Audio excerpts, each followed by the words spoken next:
할렐루야! 오늘 우리의 속회를 통해 하나님의 충만한 은혜와 능력의 역사가 있게 되시기를 간절히 바랍니다. 기도하시겠습니다. 사랑이 많으신 하나님, 은혜와 능력으로 2023년 한 해를 지켜주시고 성령의 충만함으로 보호하시며 인도하여 주심을 감사합니다. 우리에게 맡기신 귀한 속회, 온전한 마음과 믿음으로 충성하며 헌신하는 축복의 귀한 통로들이 될 수 있도록 인도하여 주시옵소서. 우리를 속회의 지도자로 세우셨사오니 맡겨주신 사명의 자리에서 날마다 최선과 충성을 감당하여 하나님의 큰 기쁨이 될 수 있도록 인도하여 주시옵소서. 그리하여 우리의 속회가 든든히 세워지고 하나님의 축복의 통로로 은혜와 소망의 도구로 쓰임받는 거룩한 삶으로 구별하시며 인도하여 주시옵소서. 주님 사랑 감사드리옵고 모든 말씀 예수님의 이름으로 기도하옵나이다. 아멘. 오늘 우리에게 주신 하나님의 말씀은 아가서 5장 2절로 8절입니다. 구약성경 972면에 있습니다. 아가서 5장 2절로 8절 말씀, 우리 한 목소리로 읽도록 하겠습니다. 내가 잘지라도 마음은 깨었는데 나의 사랑하는 자의 소리가 들리는구나. 문을 두드려 이르기를 나의 누이, 나의 사랑, 나의 비둘기, 나의 완전한 자야, 문을 열어다오. 내 머리에는 이슬이, 내 머리털에는 밤이슬이 가득하였다 하는구나.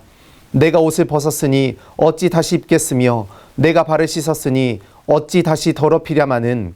내 사랑하는 자가 문틈으로 손을 들이밀매 내 마음이 움직여서 일어나 내 사랑하는 자를 위하여 문을 열 때 몰약이 내 손에서, 몰약의 집이 내 손가락에서 문빗장에 떨어지는구나.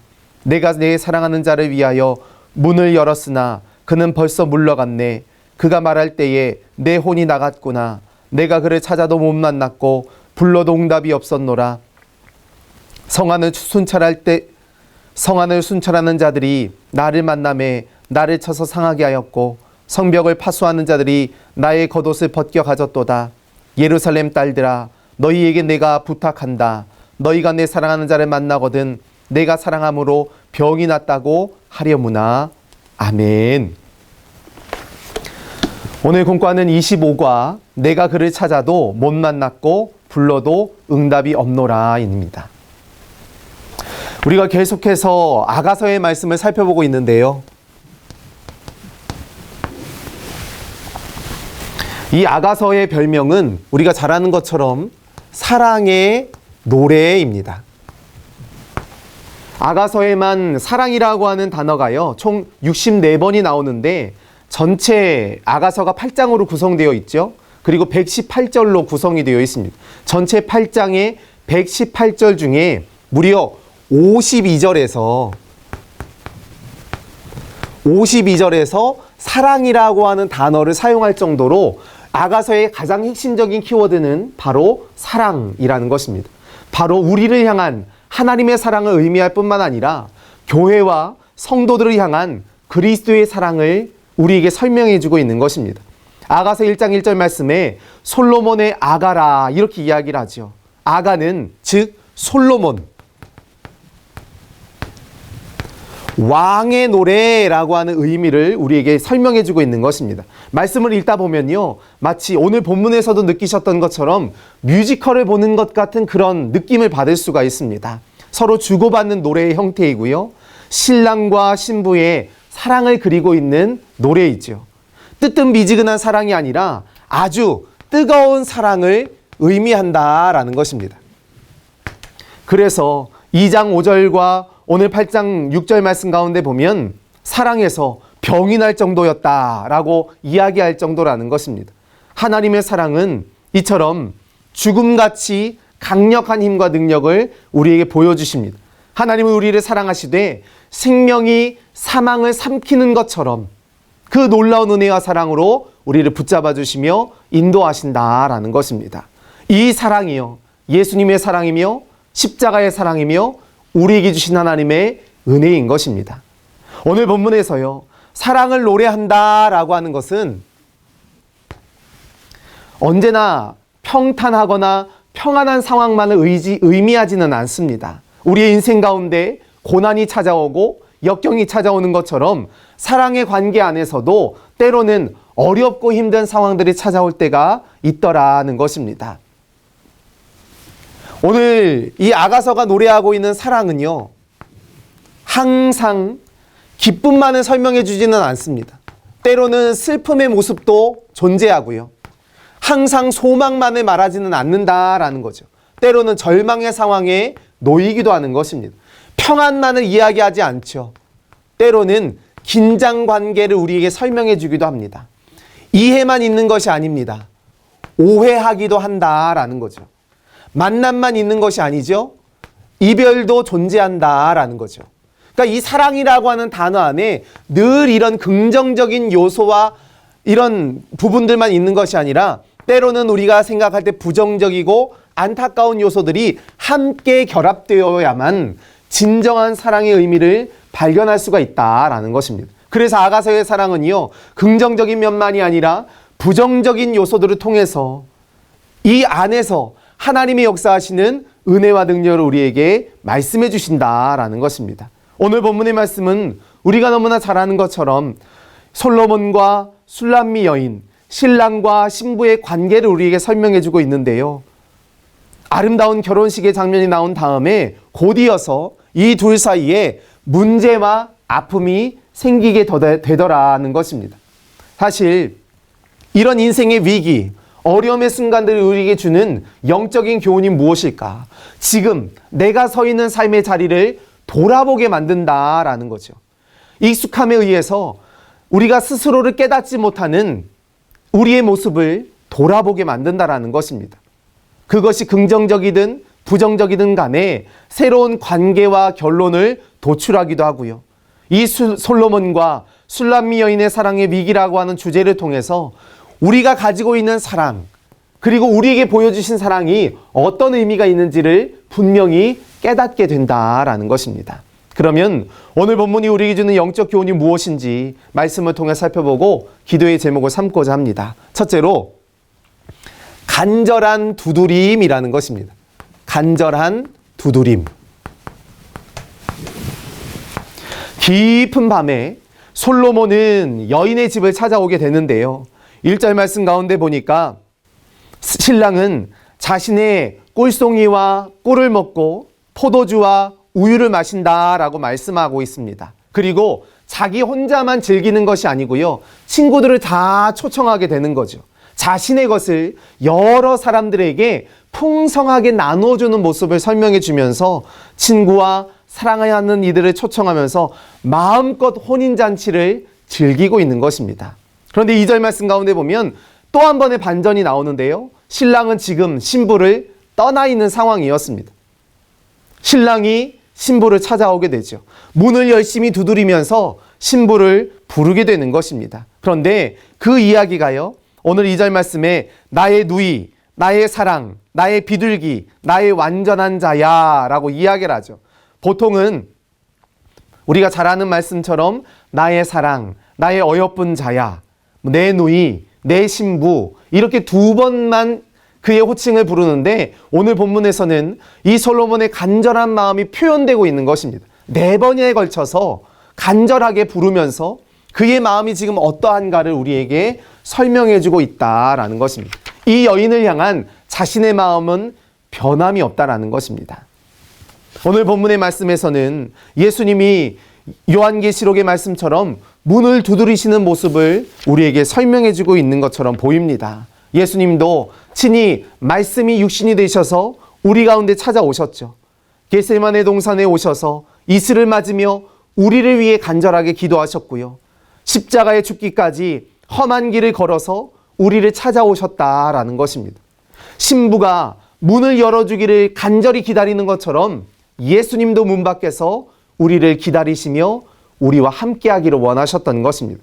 계시록 3장 2절 말씀에 볼지어다 내가 문 밖에 서서 두드리노니 누구든지 내 음성을 듣고 문을 열면 내가 그에게로 들어가 그와 더불어 먹고 그는 나와 더불어 먹으리라 분명하게 말씀하십니다. 오늘 우리의 삶 가운데서도 이런 간절한 마음과 믿음으로 주님을 찾고 의지하며 바라보며 나아갈 때 주님께서 놀라운 은혜와 능력으로 우리와 함께 하시며 우리의 삶 가운데 능력을 보여주시고 또한 함께하여 주시는 줄로 믿습니다. 두 번째로 영적인 게으름입니다. 2절 말씀에서 보니까요, 솔로몬은 자존심도 버리고 여인의 집에 찾아왔습니다. 그리고 문을 막 두드리는데요, 그 소리를 들으면서도 신부는 문을 열어주지를 않는 것입니다. 그 내용인즉슨 내가 발 닦고 이제 옷을 갈아입고 잘 준비가 끝났다라는 거죠. 내가 어찌 문을 열 수가 있겠느냐. 마음이 변해도 단단히 변한 것입니다. 오늘 본문 3절에서 내가 옷을 벗었으니 어찌 다시 입겠으며 내가 발을 씻었으니 어찌 다시 더럽히랴마는, 이렇게 설명하고 있습니다. 어찌 이렇게 할 수 있느냐? 나는 그렇게 할 수 없는 상황이다 라는 것을 설명하고 있는 거죠. 사랑하는 사람을 문 앞에 두고는 다시 옷을 입고 발을 더럽히는 수고를 하지 않겠다라고 말하는 것입니다. 한겨울 추위에 따뜻한 이불 밖으로 나오는 게 참 어려운데요, 그런 상황을 의미하는 것입니다. 그런데 이 마음의 중심에는요, 그 마음이 이미 떠나버린 것입니다. 이것을 오늘 본문은 게으름으로 우리에게 설명해 주고 있는 것입니다. 잠깐의 만족, 자신의 잠자리의 만족을 탈피하지 못하고 그냥 그 삶의 모습으로 안주하고 있는 게으름의 모습을 우리에게 말씀하고 있는 것입니다.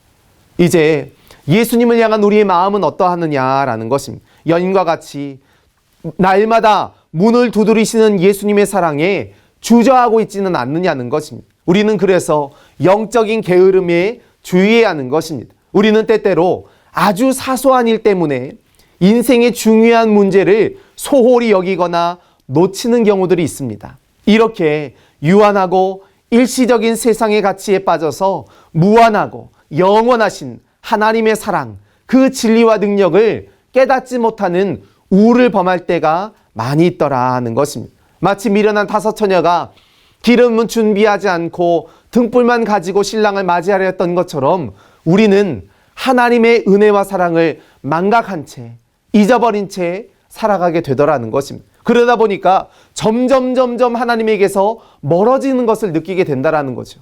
우리가 왜 열심으로 예배를 드려야 합니까? 우리가 왜 열심으로 기도하고 찬송하며 하나님을 만나려고 애를 써야 할까요? 왜 속회를 드려야 합니까? 우리가 날마다 빠지기 쉬운 영적인 게으름에 빠지지 아니하도록 하나님의 돌보심과 도우심을 날마다 깨달아야 한다는 거죠. 이렇게 우리의 마음에 두드리시는 예수님을 찾고 의지하며 나아갈 때 우리의 그 열정과 열심, 참된 믿음과 신앙의 자리에서 하나님의 놀라운 역사가 우리의 삶에 임하도록 만들어주시는 줄로 믿습니다. 세 번째로, 우리가 잃어버린 다음에 깨닫게 되는 것이 있다라는 거죠. 잃어버린 후에 깨닫게 되는 것이 있더라는 것입니다. 술람 여인이 고민하면서 지체하니까 솔로몬은 문틈으로 손을 내밀었습니다. 그런데도 반응을 하지 않는 거죠. 그의 손에 마음이 움직여서 자리를 박차고 문을 열었습니다. 그런데 아차, 이미 때는 늦은 것입니다. 솔로몬이 떠난 뒤였고요. 숨어버린 뒤였죠. 이 여인은 이 상황의 심각성을 깨닫게 된 것입니다. 사실 오늘 본문의 말씀을 읽다 보면요, 이게 소위 이 양반들이 좀 장난치나 뭐 이런 생각이 들기도 합니다. 한밤중에 신부를 찾아온 신랑이 간절하게 문을 열어달라고 요청을 했더니 진짜 문이 열렸을 때는 감쪽까지 사라져 버렸습니다. 몰래 숨어버린 거죠. 요즘 말로 하면 밀당을 열심히 하고 있다라는 것입니다. 이제는 상황이 바뀌죠. 신부가 더 간절한 마음으로 찾고 또 찾고 있는 모습을 볼 수가 있다. 이 신부는요, 이제야 깨달았던 것입니다. 잃어버린 다음에야 정말로 중요한 가치가 무엇인지를, 이 신랑이 나에게 어떤 의미가 있는지를 분명히 깨닫게 되었다라는 것입니다. 그래서 그 한밤중에 이 신랑을 찾기 위해서 여러 지역을 돌아다니면서 어려움을 당하고 곤궁을 만나는 이야기가 오늘 본문에 나와 있다라는 것입니다. 이렇게 사랑하는 존재에 대한 감각이 무뎌졌다는 것을, 그 존재가 얼마나 소중하다는 것을 잃어버렸던 우리의 마음은요, 그러니까 그것을 잃어버린 다음에야 비로소 깨닫게 된다라는 것입니다. 이사야 45장 15절 말씀에 구원자 이스라엘의 하나님이여 진실로 주는 스스로 숨어 계시는 하나님이십니다 라고 하는 말이 나오는데요. 하나님은 우리의 사랑이 더 깊어지기를 원하셔서 자기를 숨기신다라는 거죠. 그래서 우리를 단단하게 만드십니다. 강하게 만드신다라는 거죠. 때로는 놓쳐보아야, 잃어버려 보아야 그것이 얼마나 소중한 것인지를 깨닫게 될 때가 있다라는 것입니다. 하나님의 신부였던 이스라엘이요, 이렇게 잃어버리고 깨닫는 과정을 지속적으로 겪으면서 하나님의 섭리와 하나님의 능력을 깨닫게 되었죠. 결국에는 그들이 평안할 때는 하나님을 잊어버렸습니다. 호세아 선지자가 이스라엘을 남편과의 신실한 관계를 저버린 부정한 여인으로 묘사했던 것처럼 때로는 징계도 찾아오고 심판도 찾아오지만 결국에는 그 징계를 통하여, 그 심판을 통하여 새로운 영적인 관계, 은혜의 관계로 진정한 사랑을 찾아가는 모습으로 우리가 변화되기를 원하시더라는 것입니다. 오늘 우리의 삶 가운데서도 인간의 연약함을 인하여 잃어버리고 포기했던 모든 것들, 그 중에 가장 소중한 것이 무엇인지를 분별하며 깨닫고 믿음으로 나아갈 때 하나님의 놀라운 역사와 능력이 우리의 삶 가운데 임하도록 만들어주시는 줄로 믿습니다. 우리의 인생에 가장 소중하고 가치 있는 것은 하나님의 은혜이며 하나님의 사랑입니다. 이 아가서는요, 이 하나님의 사랑을 우리에게 노래하고 설명하며 우리가 진정한 하나님의 사랑의 자리에서 주님과 교통함으로 주님 나라의 영광 가운데 귀히 쓰임받는 복된 존재가 되기를 원하시는 줄로 믿습니다. 이 분명한 믿음과 신앙으로 위기를 극복하고 한층 더 성숙한 믿음의 자리에서 하나님의 사랑에 감사함으로 날마다 순종하며 승리하시는 거룩한 삶, 은혜와 소망의 삶이 되시기를 간절히 축원합니다. 기도하시겠습니다. 사랑의 주님, 우리에게 베풀어 주신 사랑이 너무나도 크지만 그 은혜를 잊고 살 때가 많습니다. 영적인 게으름과 어리석음에 빠지지 않게 하셔서 우리의 마음의 문을 두드리시고 말씀하시는 음성에 즉각적으로 응답하게 하여 주시옵소서. 우리에게 주어진 모든 삶의 자리에 오직 예수 그리스도의 십자가의 사랑, 하나님의 은혜와 능력을 기억하며 감사하며 순종하기를 결단하는 우리의 심령들이 될 수 있도록 인도하여 주시옵소서. 주님 사랑 감사드리옵고 모든 말씀 예수님의 이름으로 기도하옵나이다. 아멘. 하늘에 계신 우리 아버지여, 이름이 거룩히 여김을 받으시오며 나라의 마옵시며 뜻이 하늘에서 이룬 것 같이 땅에서도 이루어지이다. 오늘날 우리에게 일용할 양식을 주옵시고 우리가 우리에게 죄 지은 자를 사하여 준 것 같이 우리의 죄를 사하여 주옵시고 우리를 시험에 들게 하지 마옵시고 다만 악에서 구하옵소서. 대개 나라와 권세와 영광이 아버지께 영원히 있사옵나이다. 아멘.